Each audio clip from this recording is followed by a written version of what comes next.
Good afternoon and welcome to Youth Impact, Unleashing the Power of Youth to Achieve the Global Goals. This conference is co-hosted by the International Youth Foundation and the Beeck Center at Georgetown University. My name is Joel Adriance, and I'm the Director of Training and Learning for the Youth Action Net Initiative at the International Youth Foundation. I'll be serving as the MC during today's plenary. I'd like to ask you at this time to please silence your cell phones for the duration of the plenary. At this time, I'd like to call up Sonal Shah, Executive Director of the Beeck Center, to the stage to formally open the conference on behalf of the Beeck Center and Georgetown University.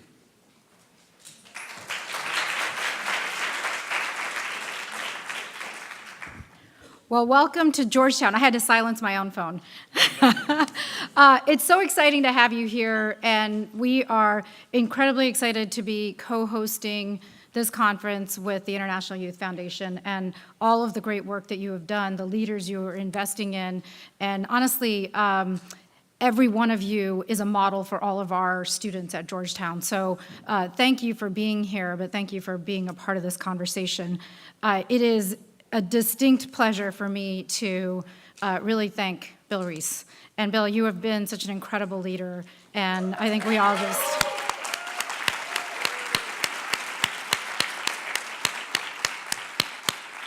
I know we'll have a reception for him later, but it's sometimes forgotten how important leadership is in galvanizing change. And when you look at Bill's career over the years and how much he has done to galvanize change, he's just a person we should all be emulating, so thank you.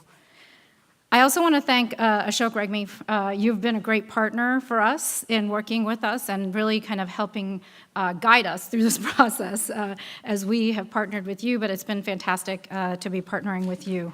So.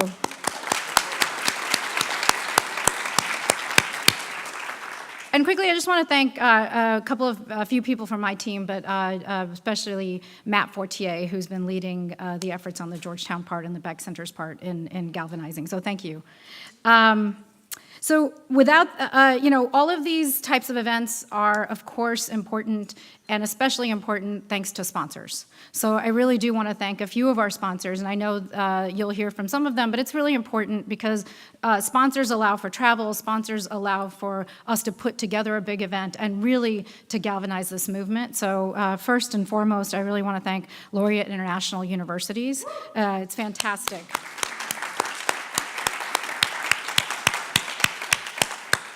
And Hilton, who I believe is one of the major sponsors also. And then our platinum sponsor, MasterCard Center for Inclusive Growth, as well as our gold sponsors, Chevron and the GSMA. So thank you all for... So just quickly, what is the Beeck Center?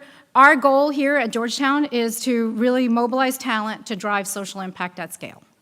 And scale sometimes means many things to many people. When we think about scale, it is really thinking about the change we're making, and then how do we make it at a massive scale. And it doesn't mean just about growing organizations. It is about the tools of policy. It is about the tools of new financial mechanisms. It is about the tools of how data and technology can help us scale the impact of what we do. And scaling impact is critical. It is not just about scale of organization, it's about scale of impact. What are we doing to change the world around us, and what will it look like 20, 25, 30 years from now that it will be a different place for us to start a different conversation? Not the same conversation 20 years later, but a different conversation that we are shifting. That is what you all are doing. That is what I am hoping to learn from all of you. But really thinking about how scale happens is critical, and we do really trainings on scale. We do research on what are the financial mechanisms, the policy mechanisms, and the data technology mechanisms to do that. But that is really our goal here at the Beeck Center, and it's what we care about most effectively. And it's important that we can train students that we work within a system that requires change. We can all individually do our own things, but really where our power is and what the power of this conference is, our collective change matters. Working together to move systems to think differently. And we have to be doing that because individually is still not enough. And as we look around the world, as we look at the massive changes, whether it's climate change, healthcare, education, energy, whatever the changes are, it requires systems change, and y'all are part of that systems change. So I hope that today's conversations will only galvanize us further to do more, to do it faster, to do it harder, and to do it collectively, because it is about collective change that is going to matter.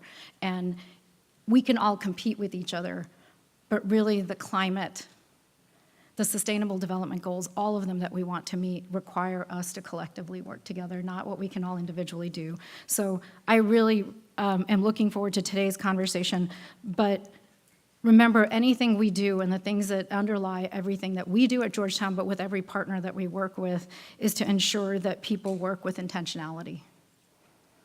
Intentionality matters. How we come into this conversation, how we approach the conversation, how we work with people. Intentionality and inclusivity are the critical aspects of how we need to work, how we are practicing ourselves, and we're learning on a constant basis that saying the word inclusive is not enough, but practicing inclusive is what we have to do. And that means sometimes we may not scale fast enough. It may mean sometimes we have to do things differently, and it may be something that funders don't want us to do, but we have to do it, because to live inclusivity and intentionality means we have to change our practice. And that is something that we think a lot about. It's super important, and I am sure that we will have many discussions about that today. So thank you for coming to Georgetown. Thank you for being a part of the conversation, and most importantly, thank you for everything you do, because we need change in the world, and y'all are changing it. So thank you.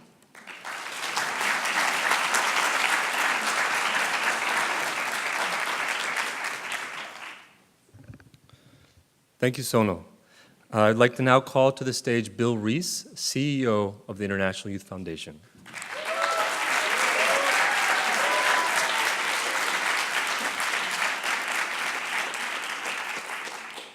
Sonal's remarks make it clear why we're here and we're not at some other auditorium this afternoon. What they stand for is so important.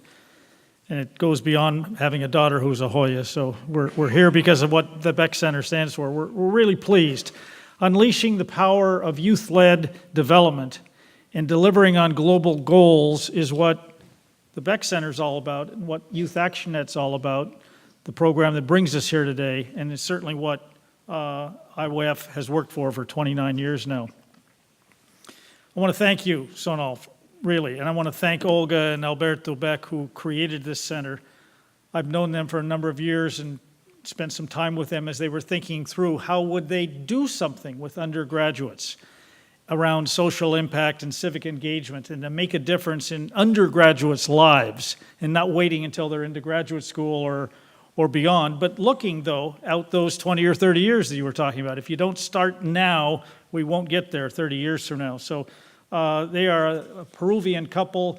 Olga, who went to school here, is very loyal. I think most of their kids went here, and I think it's just great what you've developed in the short life of Beeck already. Now, Youth Action Net, that we call it, is 18 years old. It was created, evolved to foster leadership and action, and to build a network, a global one, in fact. And it's a network with and for and by the people, so to speak, or by the social entrepreneurs who are the members of this network. We call it Youth Action Net because they're youthful, they're a network, and they're all about action. We had a vision in 2004 to create something like this, but quite frankly, I'm stunned that how it's grown and evolved over these years, and we're all very proud of it, but who's made it work are the 18 of the 2,000 that are here today. Well, they're more than 18 here today. We've got some Youth Action Net alumni, but they're the ones who have made this a very, very special program. The whole idea was to tap the power and potential of young visionaries and activists to change the world. Sounds simple. It's not. You will meet them and hear from them. They're 18 CEOs. Everyone who is recruited or selected into this program is a founder, is a CEO of a social enterprise, and they have to be under 30 years old. And their organization has to have been running for at least 6 months. So we're not bringing someone in who has a gleam in their eye to create something, which would be very valid, but we're actually investing in people who have already started a social enterprise. Actually, we started it with the Nokia Corporation, the Finnish telephone company of that era, And the idea was, and I told the fellows this earlier, or late last week, the Finns close to Norway, in fact, a great Finn who's been part of our program, President Marta Ahtisaari, who won the Nobel Peace Prize, they were very intentional, too, about wanting to create an award for youth leadership. And we had such an intense 30-country, we basically were running their corporate social responsibility around the world for Nokia. We couldn't say, no, that's not a good idea. It sounded like a great idea, but how to operationalize? How do you pick one? It's hard enough to pick the Nobel Prize winner, but how do you pick one young person when we knew that there were hundreds and thousands of young people out there doing some very special work? So in a good co-design, which is what you do when you're working civil society and business together, we co-designed a different type of program where we would provide some rewards and recognition and visibility and give them a plaque and give them a check, but bring them together and do it as a group and award maybe 15 or 20, and Nokia said, well, let's go for the 20. So it was a program that we co-designed. It's progressively changed over the years into, and I credit my staff, they are wonderful trainers and master planners of a week-long seminar that we've just finished last night of the kickoff seminar for their year-long fellowship. And then the rest of the fellowship happens back home, wherever they are, and these 18 come from 16 different countries, and through Skypes and webinars and Google chat rooms and all that. It's a peer learning as much as it is a mentoring and coaching program. After 5 years, if you do 20 a year, we had 100 alumni, and we're pretty darn proud of it. And so proud that we created 2 slots on our board of directors for young people, and we recruit them out of this program. Because they are CEOs like the others that are on our board. They just happen to be in their 20s and not in their 50s and 60s. But how would we scale this program? And along came Doug Becker, who is the founder and now the non-executive chairman of Laureate International Education. Doug himself was a teenager when he first started his first company, and he's created several since.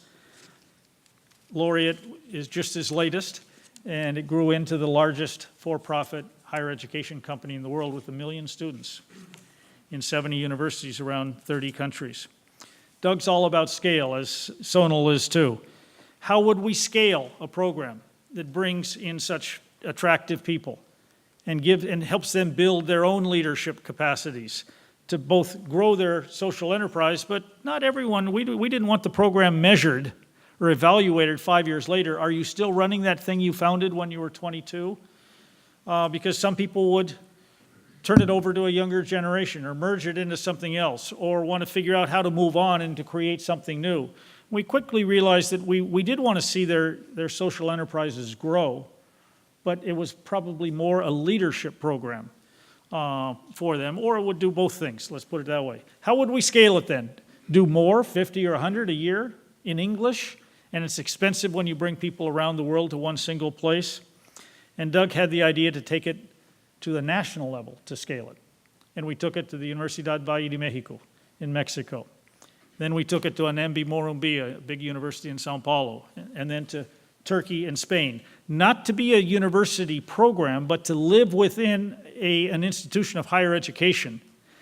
And that running a Youth ActionNet Institute, acculturated and translated into the languages of these different countries, would be the way to scale it and have it owned and run by a national institution, not an international NGO.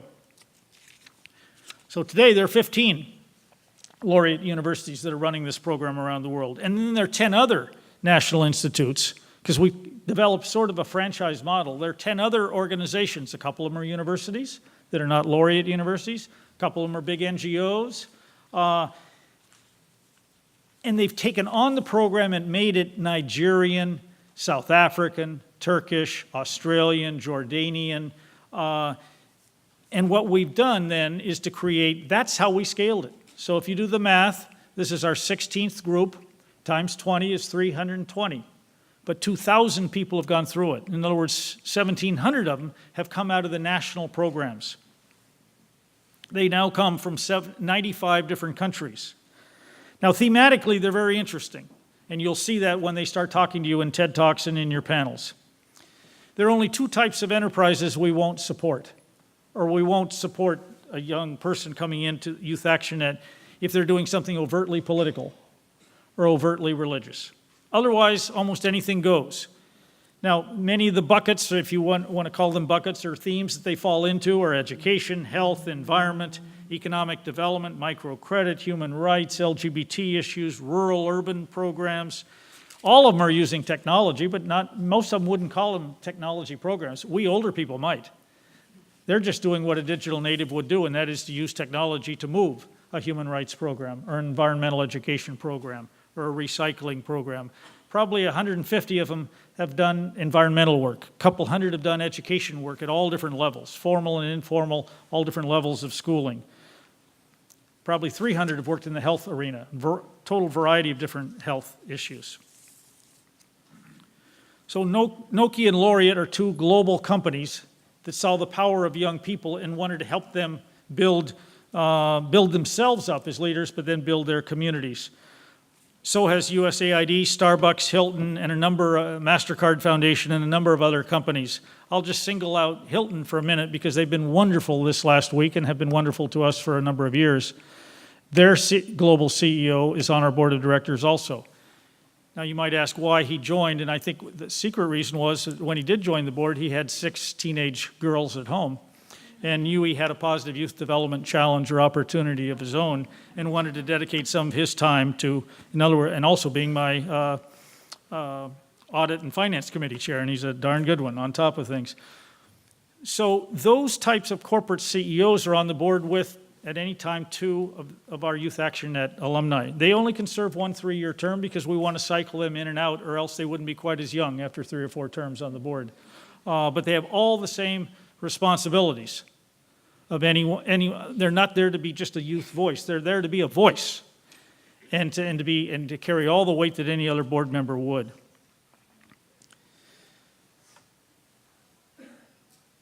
We started then taking this program to the universities.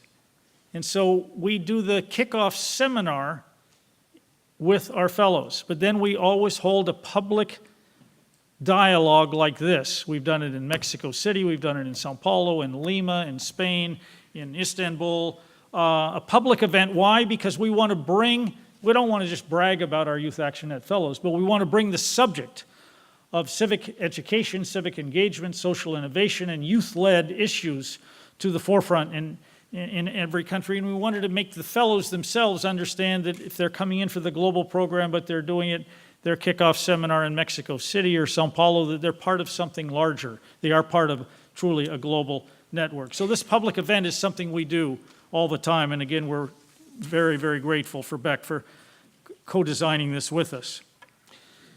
So you've heard me say that the fellows work in almost any area. We also know that there are 17 areas that the UN and 193 nations have designated as key priorities for the next 15 years to 2030. And then underneath that, there are 169 different elements that make up those 17 goals. These are much more complicated, much more universal than the original 8 MDGs were that were launched in 2000. These are far more complex and complicated. And they apply to the richest countries in the world, like our own, that have social and economic and all sorts of challenges. We don't need to go into all of them today. But we maintain that these fellows are working on 1 or more of those SDGs at any time, whether they realized it or not when they invented their organization. And that's okay, because they know what's going on, but some of their organizations predate, of course, the coming on board of these SDGs. But we thought this is a splendid opportunity to both focus on SDGs, the Sustainable Development Goals, but to also do something very important, which was consistent with the founding of Youth ActionNet, and that is to put a spotlight on young people. We oftentimes like to say, oh, that nice young person doing some wonderful community work is one of tomorrow's leaders.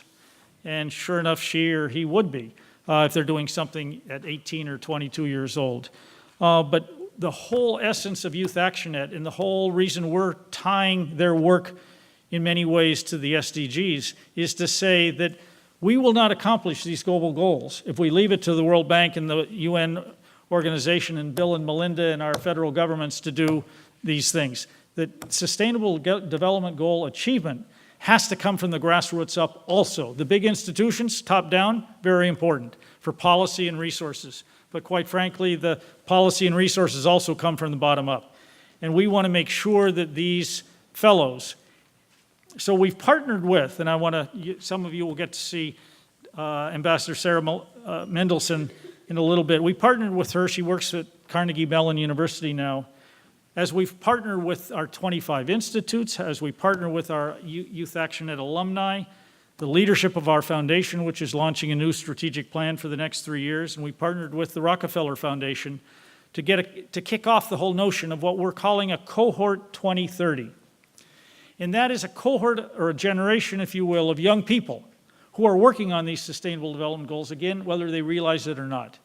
But if we can realize that they are and help them, we can make a voice and get a good snowball going for how important these SDGs are, as well as catalyze more support for them, and to recognize that a lot of the advancement towards those goals must come from young people. If 50% of the population of the world is under 25 years old, it stands to reason we ought to be tapping that. But my point is even more. We will get close, I hope, to most of that goal achievement by 2030, but that doesn't mean that countries won't slide back by 2035 or 2040. And we probably won't make it there on some of the goals. So what's the generation of people that would take us to 2040 and 2050? It's going to be these young people. In fact, a big part of why we're on this campus and working with the Beeck Center is to engage students in a broader movement, if you will, of civic engagement. Because the teenagers or early 20 types that are here at Georgetown will be in their early 30s by 2030. They'll be starting their careers or getting to somewhat towards the midpoint maybe, but I think we're going to be working longer and longer, so where is the midpoint of a 50-year career? I'm not quite sure. But it is a fact that these students today and these Youth ActionNet folks are going to be the leaders of 2040, 2050, 2060, 2070. And if we're going to get there and stay there, we're going to have to tap into it when we need to. Our Youth ActionNet fellows are by no means the only ones that are out there doing terrific stuff. We've got the founder of Echoing Green here with us today. The Ashok fellows are world famous. Many young people, including some of our alumni, are global shapers of the World Economic Forum. The Skoll Fellows, Restless Development. There are lots of good programs out there. And then there are universities like Georgetown that are trying to get their students more involved in not just, well, yes, a service learning piece, but something that would lead them to a longer notion of their role in society as everything from a parent to a business person to a citizen to a neighbor and all. So that is our goal, is to make the next 10 years a joint effort with businesses and governments and universities to take advantage of this youthful generation to move us to the 2030 goals and beyond. So yes, these 20-somethings that you're going to meet today, all in their 20s, are hugely ambitious. They're great doers. They're entrepreneurs. They're leading today, not just tomorrow's leaders. So I ask you to, and thank you all for coming, listen to them, engage them. They want your advice and help too. We want you invested in them, and we want them invested in the world we know they can create for my grandchildren anyway. So thank you very much.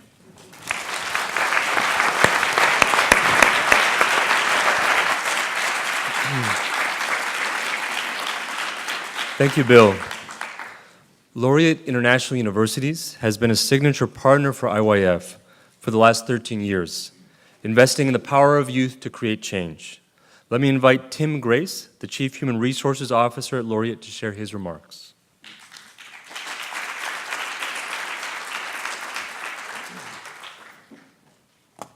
Thank you very much. It is one of the best days that I've had outside of the office since starting at Laureate for the last 4 months, so thank you for being here. It's a pleasure being here with all of you. So many incredible people discussing the role that each of us plays in supporting youth and to achieve dreams and global goals. As Chief Human Resources Officer for Laureate Education, I'm here as a representative of Laureate to affirm our support for such noble efforts, not only inside of our organization, but also externally and across the world. A little bit about me. As I mentioned, I joined Laureate 4 months ago. So far, I have traveled to 4 countries in South America because I honestly wanted to get a feel for what this organization was all about, not necessarily to understand how the business operates, but more about the culture that Laureate stands for.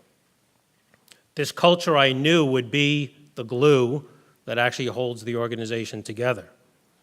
And I'm very glad to report to you that within Laureate, it's clear that we have an organization that's motivated to supporting such efforts as this. And personally speaking, this is the reason why I joined Laureate Education. The most common question that I get since I have joined is, why did I join Laureate Education?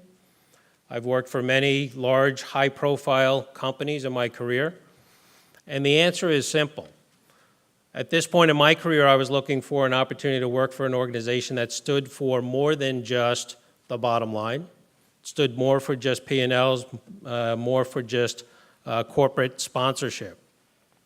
I wanted to join an organization and lead an HR function that was part of an organization that stood for something and found ways to give back to the society as well as make the world a better place.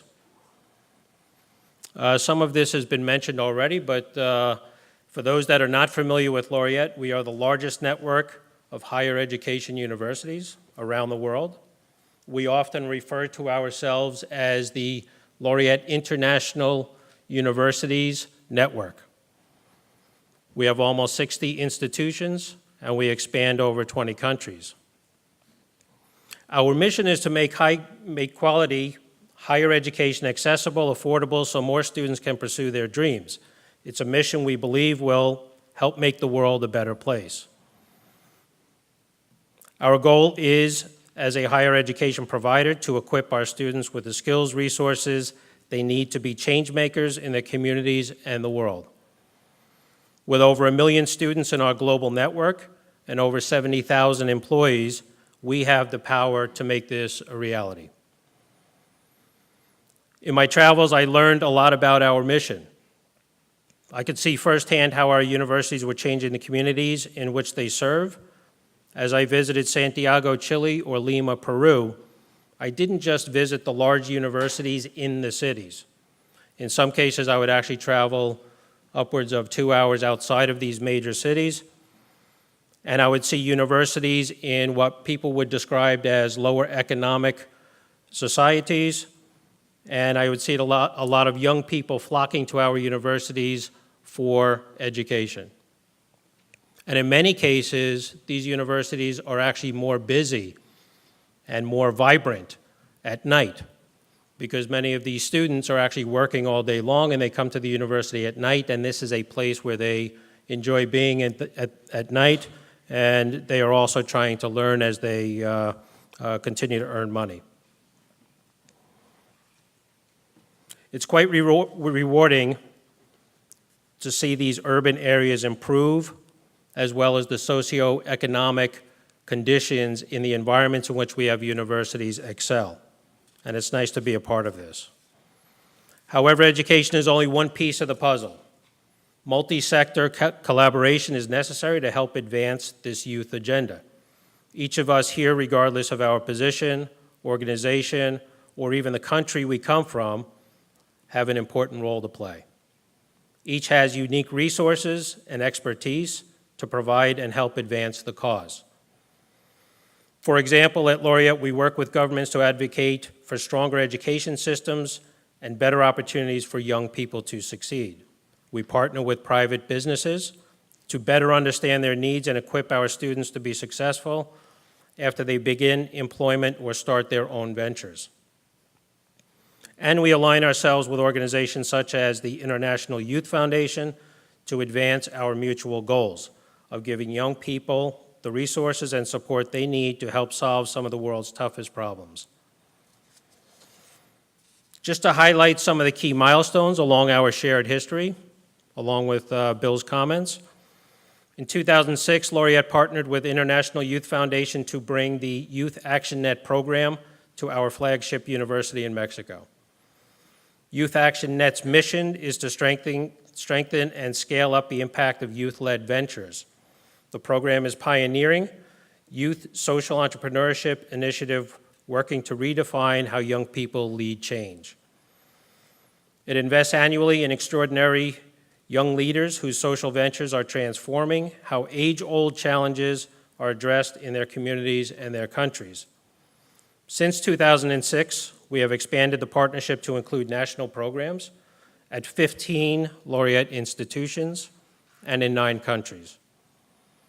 In addition, Laureate Global Fellows annually selects 20 fellows from around the globe for a year-long fellowship. Thus far, Youth Action Net, together with its national, regional programs, have more than 2,000 alumni, and in 2016, their ventures impacted more than 1.7 million people across the globe.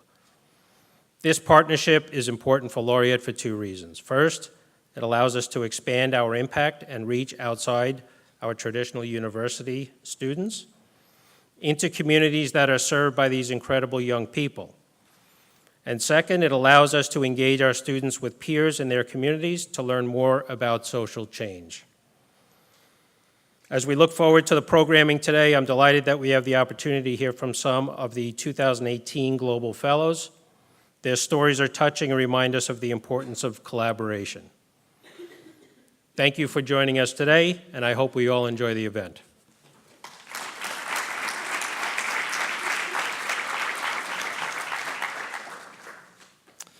Thank you, Tim. In this next section of the plenary, we'll have the chance to hear from 3 of Youth Action's Laureate Global Fellows. We've asked these young founders of social ventures to share their stories as an opportunity to explore cutting-edge experiences in youth-leading change. Our first fellow to share her story is Sonal Jain from India, who will share her work with Boondh.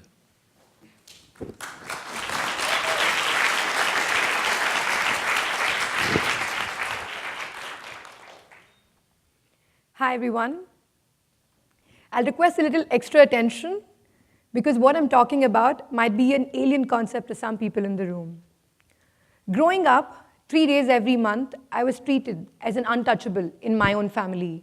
I was given separate dishes, separate plates to eat in. I had to do my own laundry and dishes. And also, I was not allowed to touch anyone in my own family. It's the same 3 days of the month during my period when I underwent excruciating pain, but I wasn't allowed to talk about it, even with my mother. Until one day, I walked up out of the toilet with a blood clot the size of a golf ball and asked my mother if this was normal. I was then ushered to a doctor, diagnosed with polycystic ovaries, and have been receiving treatment for the same ever since. I'm one of the lucky few to be receiving treatment for a very common menstrual health disorders. Millions of the 355 million Indian women who menstruate don't. Why, you may ask? Shame, I would say. 70% Indian mothers think that menstruation is a dirty and impure process, stopping them from partaking in regular activities like cooking food at home when on period, or sending the children to school when the child is on a period, or limiting their activities in just social functions. In fact, the only conversation that we have in India about menstruation is about the sanitary napkin, which is not good for the health because it has made of chemicals, and also is not good for the environment because it's 90% plastic. So clearly, this conversation is not enough. It's 2018, and a 12-year-old in my home state of Tamil Nadu committed suicide earlier this year because of menstrual shaming at school. It is 2018, and we still have religious institutions in India barring women from entering temples because some people believe that women's bodies are impure when they menstruate. This, to me, is open and internalized discrimination, and it's bothering. It bothers me to the extent that I decide to uproot it. And hence, in 2016, we started Boondh, an organization that works on menstrual health. We do 3 things. We work on menstrual literacy, whereby we share what is the biological process of menstruation, what is purity, impurity, clearing the air around it. We focus on destigmatization, which is dissolving the myth around menstruation, re-questioning the menstrual practices that are age-old, probably irrelevant, and why they still exist, and what are the repercussions that they have on our lives now. And the third is by getting women to use reusable menstrual products, such as menstrual cups, so that they can get more comfortable with their bodies and also not have drastic negative impact on the environment. And we don't take shortcuts because that's just an easy fixture, and we're looking at uprooting the problem. We work on long-term social change problems. Sorry. Yeah, I was saying we work on long-term social change projects with multiple interventions to build agency and help women identify and fight gender-based discrimination. We do this through interventions at multiple levels and with multiple stakeholders. We start with menstruators first, women, and then ex-menstruators who have a say in the family, slowly involve men, and then eventually work with social systems such as schools, local governments, primary healthcare centers, etc. This is in rural India. And we deliver programs and influence policy through partnerships with the government, civil society organizations, and with the private sector. We're a fairly small organization. So in the course, fairly small organization. And in the course of last 32 months, we've been able to engage 18,000 women in India and Sri Lanka who have a positive outlook towards their own body and menstruation now. And at the same time, through the sale and usage of our product, we've been able to eliminate 995 tons of plastic waste, which would have otherwise ended up in landfills in India. What are we building, you may ask? A world which is dignity for everyone, I would say, because that's what shame takes away, dignity and opportunities.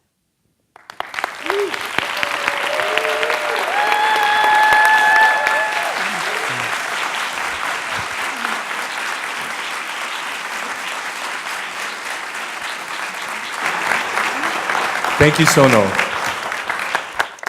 We will now hear from Alberto Cabanes from Spain, who will share his work with Adopta un Abuelo, adopting a grandparent.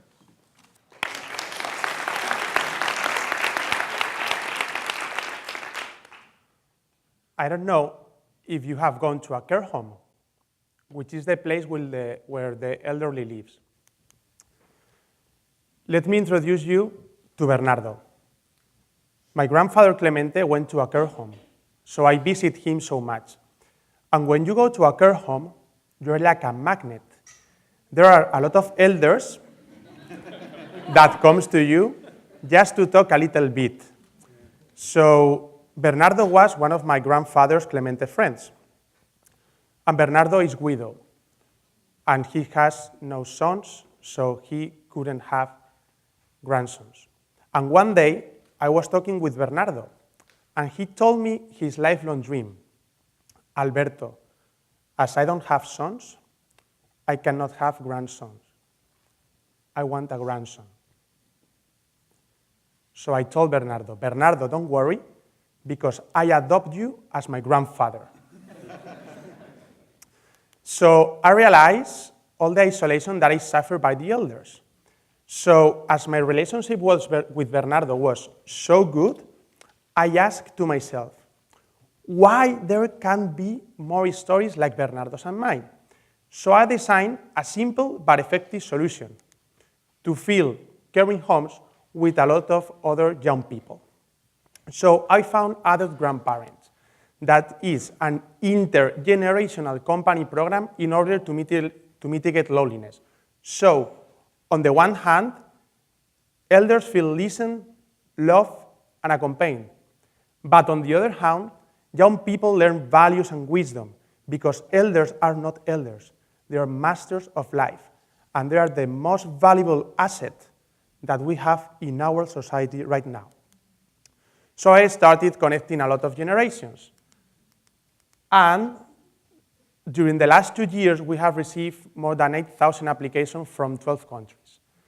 And I'm very proud because these last 2 years, I quit my job at KPMG, and I used to have a car, an American Express, and very good life. And, well, I lost my saving, I had to use my car, but I'm really proud because nowadays, we have validated a sustainable business model. We have an scalability proven model, and we also have, this year, $200,000 of investment.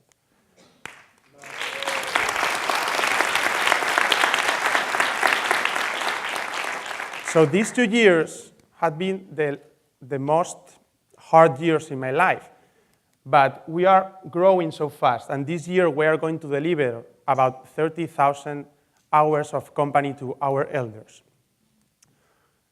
But to do that, the most important thing is to have a really good team, and this is why we have our ambassador network. So we train young people that they are young leaders who deliver all our value proposal, so they supervise and coordinate every relationship in their towns. But as we have thousands of applications, we have to control and supervise everything. So we have launched an application. So you can download your application through for all the selection process, and then I will connect you with your new grandfather or grandmother. So it's like you do a match, but with a grandfather or grandmother. So we can control everything through the app. And we also have a dashboard that we give to the care homes, to the universities, to other institutions, because we want to have the best experience ever for the young people. This is my grandfather, Clemente. We have achieved Bernardo's dream, and so much elders' dream, because they now have their grandsons and granddaughters.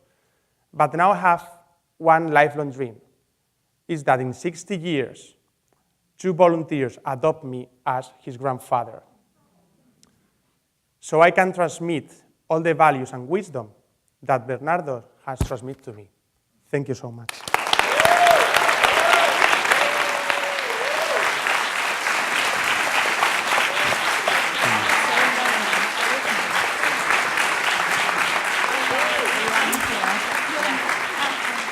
Thank you, Alberto. Next, please welcome Daniela Retamales from Chile, who will share her work with Fundación Prótesis 3D. Hi, everyone. I think that it's really hard to go after Alberto, but I think that this is about inspiration and what we make with it. So I want to start with a question. I have to be in the green square. And when was the last time that you go to bed so happy that you couldn't contain yourself? So let me tell you my story. I'm from Chile. I'm an engineer, and I've always been a volunteer in different areas. So I started working in projects, and after a few years, I realized that I wanted to my work have some impact. So like I think everyone else, we start thinking about what we can do. And I started looking at a ton of TED Talks, and go to conferences, talk to people. And someday I watched a video that was a little girl receiving a prosthetic hand. And she was so happy that I asked myself, why no one is doing this in my country? So I called my brother, and we started research. And we found that 10,000 persons in my country need a prosthetic hand, and the 90% of them doesn't have one.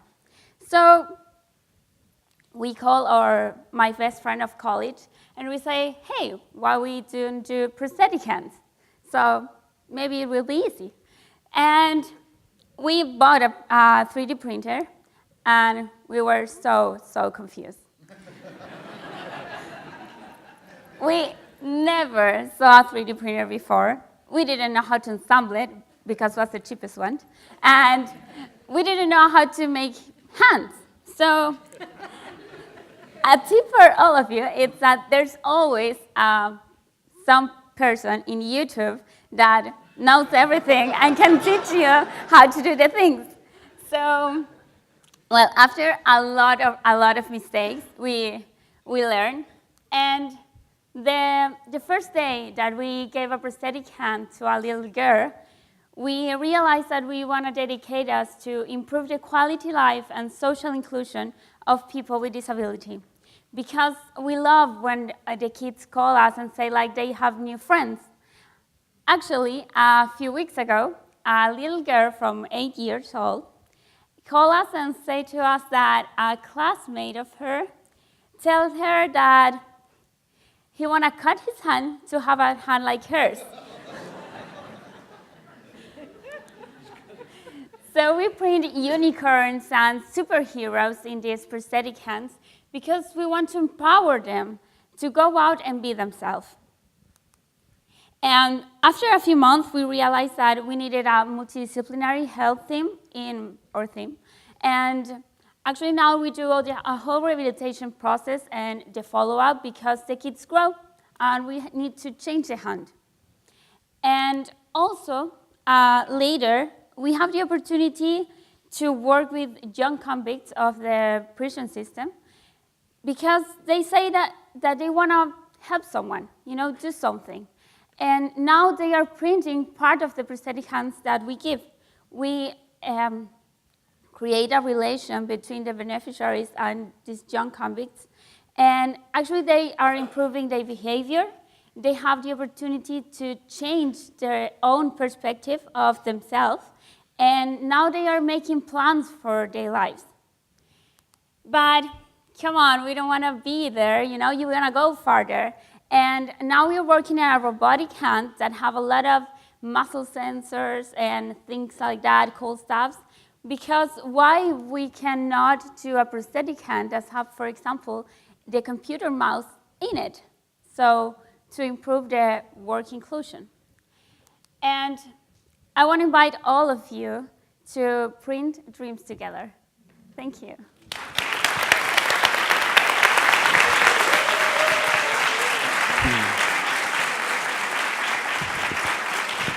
Thank you, Daniela. We will now hear from today's keynote speaker, Sheldon Smith. Sheldon is the founder and CEO of the Dovetail Project, a 2011 Laureate Global Fellow, a CNN hero, and a member of IOF's board.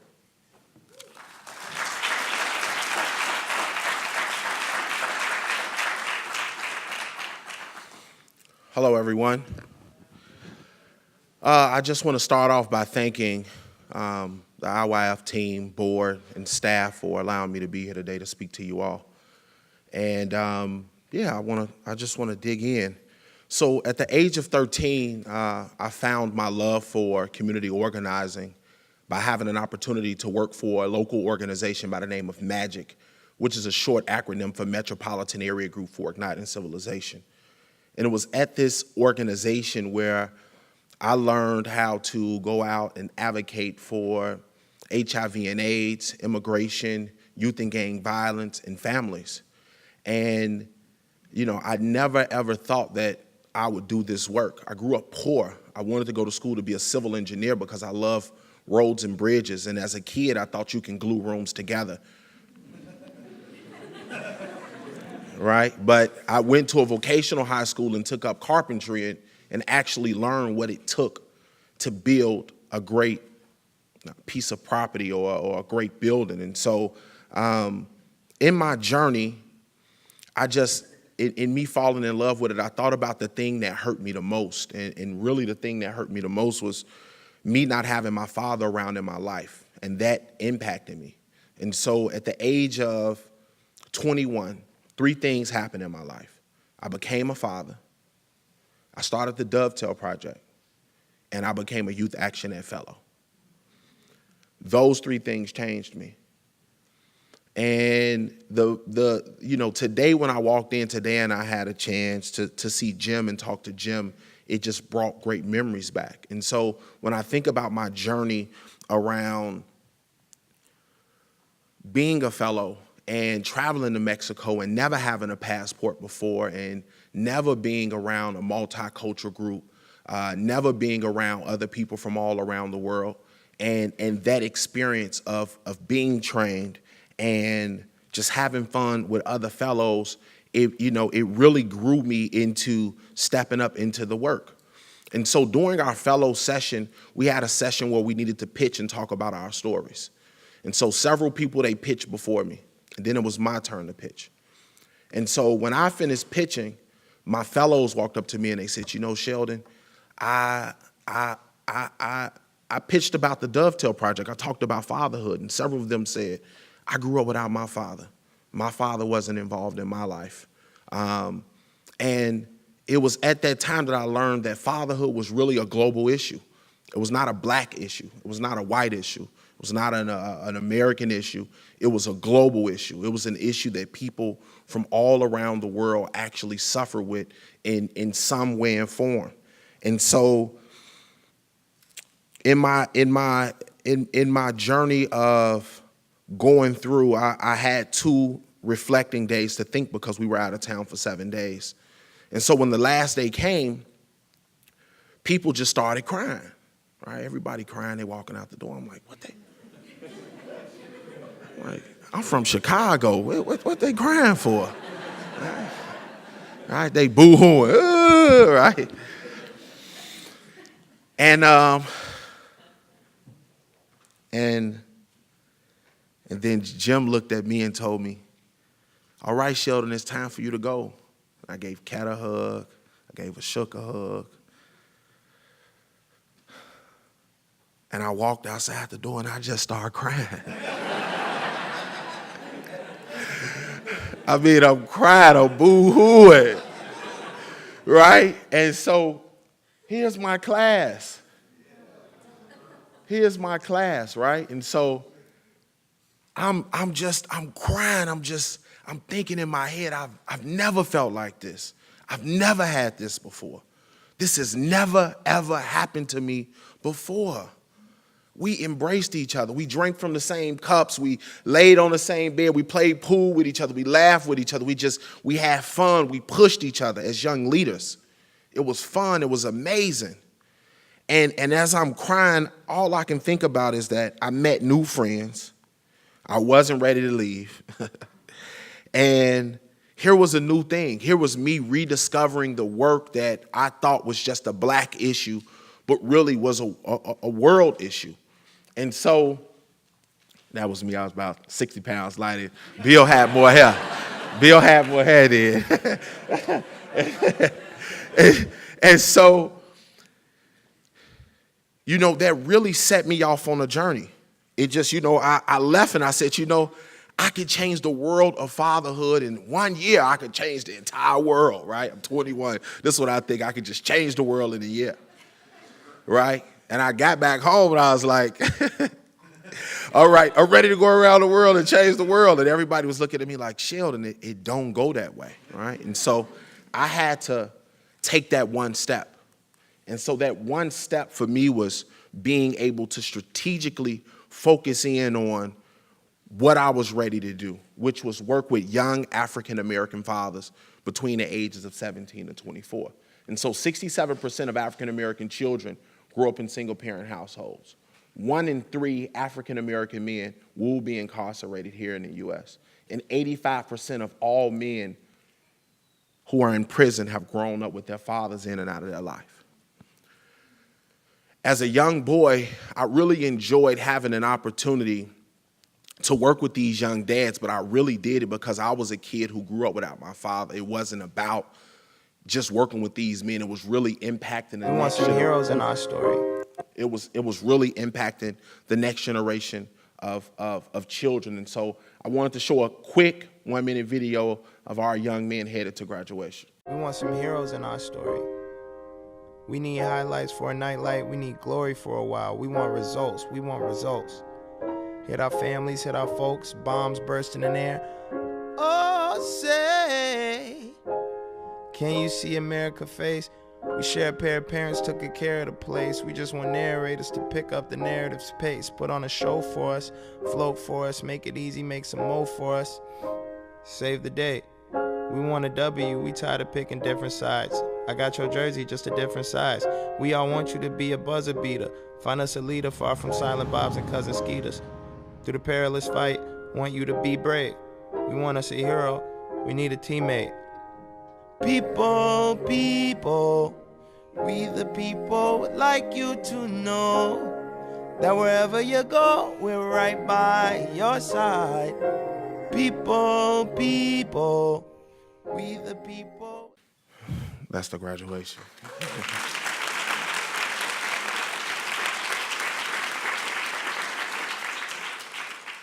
And so I was off on a journey, and in that journey I had to learn about research, evaluation, scale, replication, and most importantly, how to develop curriculum that would get us to the outcomes of these young men being successful. And it was about building out, for me, relevant content, making sure that the curriculum was culturally competent, and being able not just to effectively recruit these young men, but retain them in our program. And so at the Dovetail Project, we go all across the city of Chicago and we recruit the young men. We have an outreach team, we have an orientation session, and then the young men are enrolled. If you've been paying attention to the news about the city of Chicago, our violence rate is extremely high. We have about, on average, maybe about 600 murders a year. And so for us, being on the ground at the Dovetail Project is extremely important. When you look up here at the screen and you see fatal and non-fatal in blue and red, and then you look at the other side, those are the same communities that we go in on the ground and recruit, all across the city of Chicago, right? And so I learned this because I was a community organizer on the ground. Oftentimes in programming, we're just in the office doing the work. But we were out on the ground recruiting, and our last class, we had 600 applications for 60 students, right? So so when you look at it, the need is there. And so our goal is to make sure that we break this fatherless cycle, that we make sure we empower our young men to stand tall in the neighborhoods and communities that they live in. We make a $4,500 investment in each student, and then it's making sure that they get through the finish line and completing our program. And so our curriculum teaches them parenting skills, life skills, and felony street law.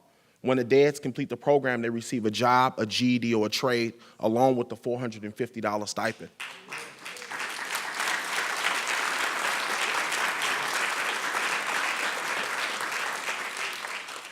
We've had 384 young men complete the program over a 9-year period. And so we look at that as a family impact investment where we've impacted over 1,100 people in total.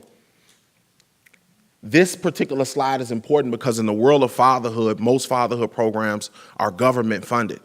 Our organization is completely funded by private foundations, individual donors, and corporate sponsors. And so we hit our largest mark last year in 2017 where we raised $760,000 for this work that we're doing today. Here are some of our key sponsors: Chicago Beyond, the Urban Labs, the Gary Gardner family, and the other sponsors who you see. And so fatherhood for us is not just a one-time thing, right? It's not just this thing that happened once a year in June. It's an everyday thing. Fatherhood is important every day, not just once a year. And so these media outlets that you see right here has featured our work, talked about our work, given us a time during the year other than June to talk about the great work that we're doing, but to also to empower and inspire others to get involved in fatherhood and support them. And so currently the Dovetail Project is under evaluation by the University of Chicago Urban Labs. We have stepped into a randomized controlled trial evaluation where we have a sample population of 480 young men who will be going through the randomized controlled trial. Chicago Beyond, a sponsor who I just spoke about, gave us $1 million, our first $1 million grant, to scale up across the city of Chicago so that we're now not just in one location, but we have 4 locations across the city of Chicago. And so we know that scale and replication is important when we talk about youth impact. We know that data is important when we talk about global impact, when we look at the work that needs to be done across the world. And so our goal at the Dovetail Project is to make sure by the year 2025 that we've replicated to other cities, that we have an opportunity to land in other countries to continue to impact others. And so in closing, I just would like to tell the young people who are sitting over there, I was 21 years old, and I never thought I'll be standing in front of this stage right now looking at Bill, right? Being a board member, right, of the organization. So Youth Action Ed and IYF, they're not just about, hey, we're working with the young people. It's giving them an opportunity. And so today they gave me the opportunity to be in front of you all. So I'm asking you all to continue to push, continue to work hard, don't give up. I wanted to give up many a days, right? I lost my hair, right? So you give up things in your life to impact others and to change theirs. And so for all of you all who are in this room today, who've come out to hear from me and all of them and everybody that's here, I'm asking you all to continue to stay involved and engage and to continue to give young people an opportunity to tell you about the work that they want to do in order to better the world that we all live in. Thank you so much.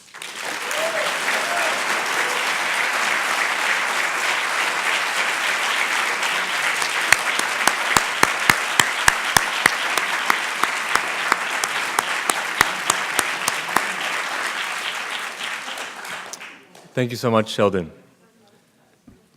I would now like to call to the stage Ashok Regmi, IYF's Director of Social Innovation, to share some reflections on lessons learned in supporting youth-led change. Good afternoon, everyone, and it's hard to speak after such amazing talks, I must say, but the notion of just believing and trusting young people is so important, and International Youth Foundation has done that for the last 30 years. It's in our core. It's what we do by putting young people at the forefront and at the center of development.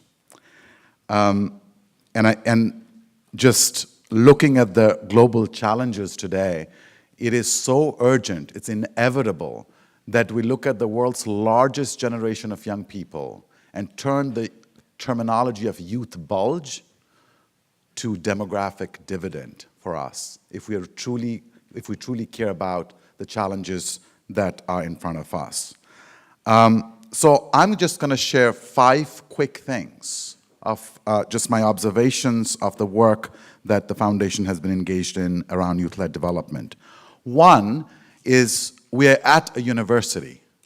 In development sector, if you're really looking at finding the agency of young people, we need to fully leverage the formal education sector.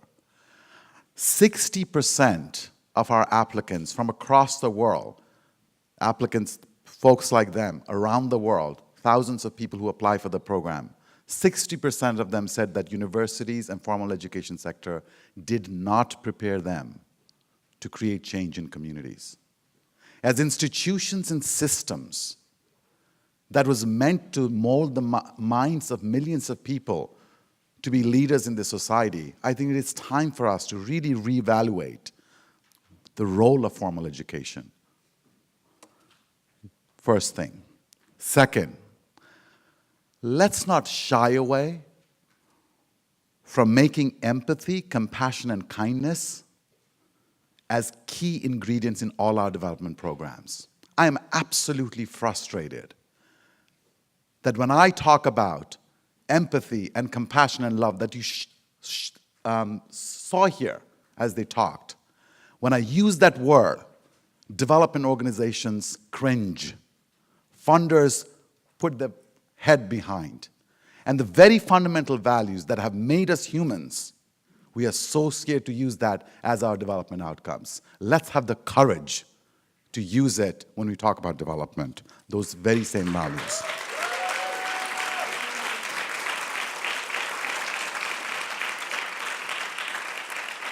%80 of our folks who applied for the program, that they got into it, they got motivated to do it by being exposed to social issues and being empathetic.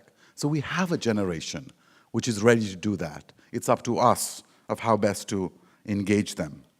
Third, we always consider a lot of youth cultures, online, arts, entertainment, all this music stuff, sometimes very threatening in development sector. However, and we try to bring young people out of those cultures, we don't meet them where they're at. I think it's time for us to really meet where the young people already are at, and actually be okay with the cultures that they have developed, and actually leverage those cultures to create societal impact. Fourth, I would recommend us to have the courage to take risk in development sector. Let's have that audacity. I look at business sector where it's pretty common. You can go without a fully fledged impact, work in government, everything, and you can pitch something. In development sector, you ask experience. Have you worked with government before?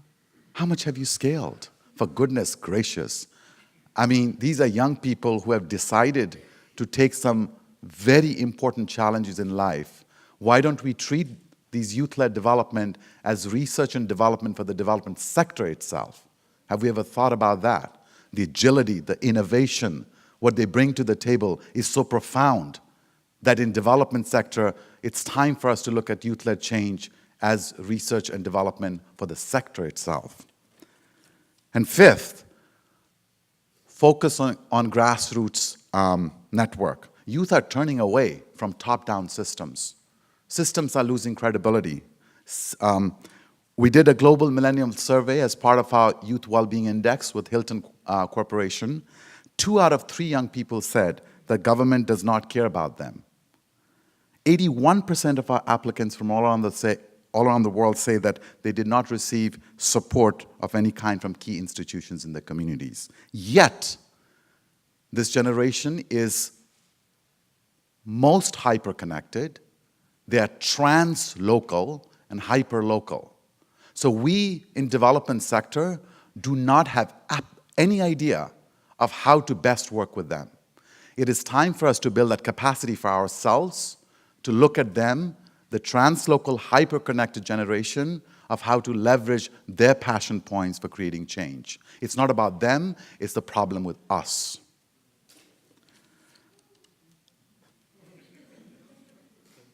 So, just few data points from Global Millennium Viewpoint Survey. 94% of young people said that everyone should have equal rights. 84% said we should help those who are less fortunate. 91% said the divide between rich and poor is too wide. So we have a generation which values justice and equity. We have a generation that wants an education that prepares them to see the world in a different way. And a generation that is hyper-connected and translocal, but also a generation that does not trust systems. So ladies and gentlemen, maybe the time is now to not just focus on whether we are doing things right, but rather focus on if we are doing the right things. With that in mind, it's my privilege now to call out the names of all the fellows, and I'll ask them to come up on the stage as I call their names.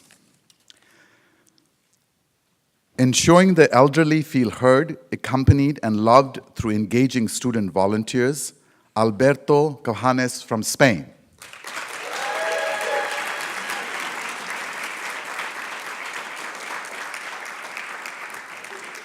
Promoting teen-led action to advance the Sustainable Development Goals, Anika Manzoor from the United States.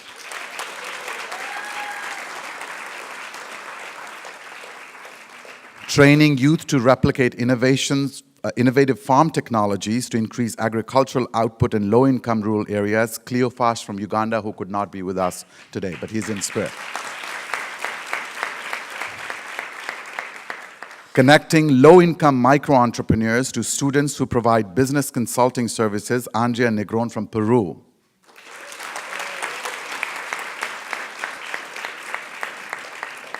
Enabling young changemakers to build sustainable social enterprises while pushing for human-centered policymaking, Mariam Ahmed from Pakistan.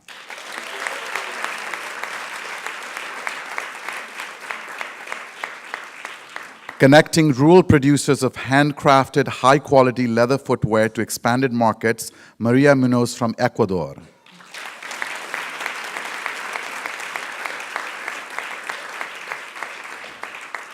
Using artisanal chocolate production to generate positive economic, social, and environmental impact in the Mixtec region of Oaxaca, Harman Santillan from Mexico.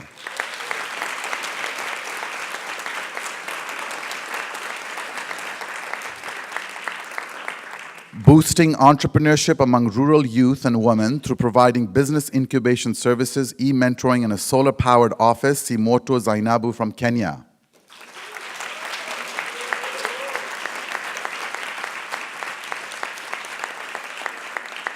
Providing school teachers with a voice, resources, and recognition through a crowdfunding platform where they publicize their needs, Leonardo Capel from Brazil.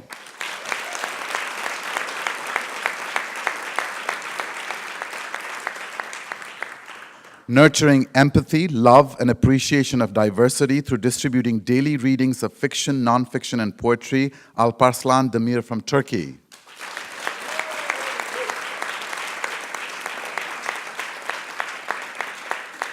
Revolutionizing education through products and services that promote STEAM learning, Muhammad Faisal Laghari from Pakistan.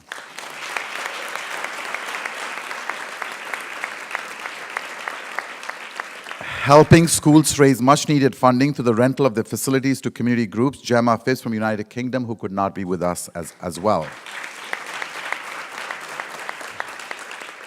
Harnessing the power of technology to facilitate the recycling of plastic, Prince Agbata from Ghana.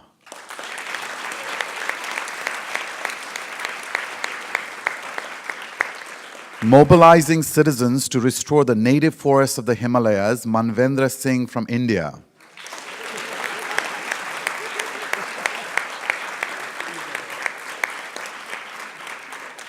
Reducing the stigma surrounding menstruation while propagating affordable, eco-friendly period products, Sonal Jain from India.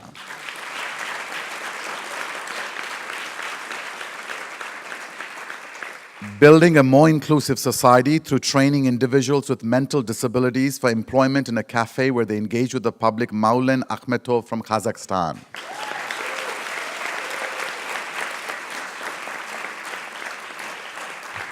Transforming laundromats in low-income communities into learning hubs that promote literacy and digital communication skills, Alistair Chang in the United States.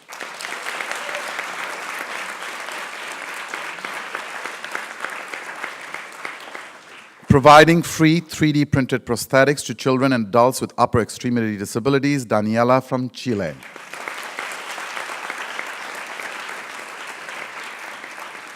Leveraging the power of radio to foster rural development and advance solutions to social challenges, Jacqueline Lawrence from Tanzania.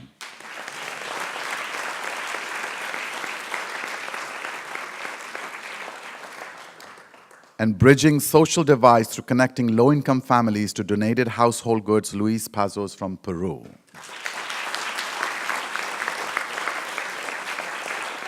Ladies and gentlemen, this afternoon is about celebrating what is right in the world, so let's give them a very big hand once again.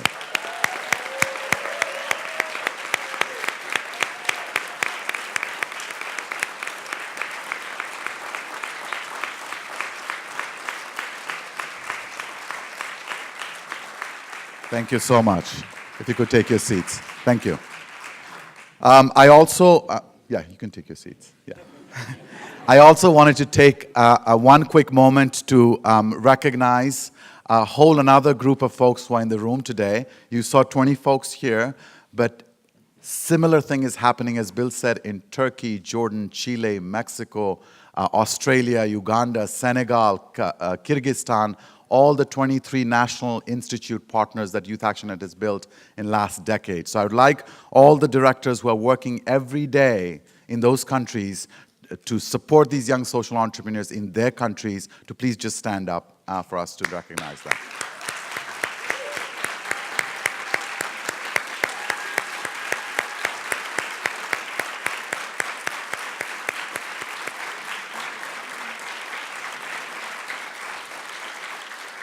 Thank you.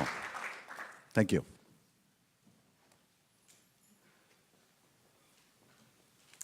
Thank you, Ashok.